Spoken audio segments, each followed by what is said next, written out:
Leaving a door open was the downfall of a Zimbabwe hotel, whose guests were shocked to discover an 8-foot crocodile in their suite after it's sleeping under their bed all night. While the room was being aired against the burning sun, the huge beast had snuck in to shelter from the noon heat, and only emerged for a sniff of the bacon when room service arrived with bacon. Linda DeForest of Goshen, Indiana, was shocked to find a gift left behind by her neighbor. Not a box of cookies, or even a nice card and some flowers. In the basement of their new home, DeForest found a large, green, unexploded bomb.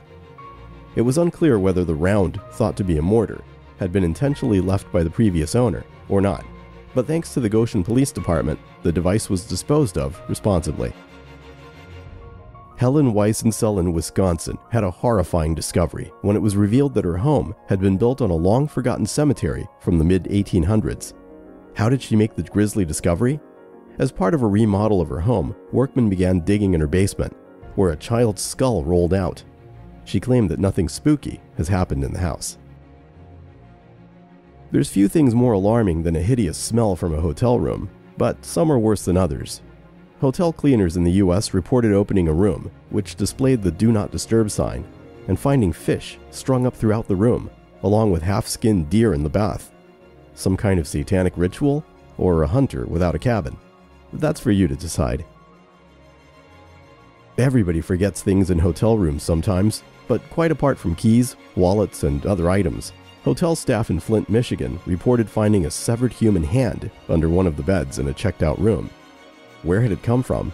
Surely a murderer wouldn't be so careless. In small-town Idaho, you might not think that there's much which could go wrong. But for Ben and Amber Sessions, their dream home soon turned into a nightmare when they discovered their home was locally known as the Snake House. To begin with, Mr. Sessions found more than 40 snakes a day in his backyard, removing them from his property in a bucket. Then they began to hear slithering in the walls.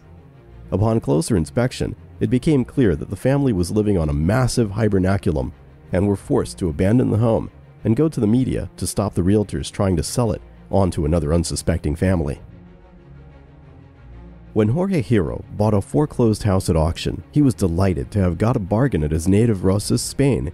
However, when he walked into the house, which had remained unopened for years, and began taking stock of what he had bought, he was greeted with the desiccated corpse of the previous owner staring back at him. It turned out that the lady had died, and no one from the lawyer or the bank had thought to check in on her, insisting her as missing instead, and seizing the house after she had failed to pay the mortgage. No one came by for 6 years, and the salted sea air contributed to her natural mummification.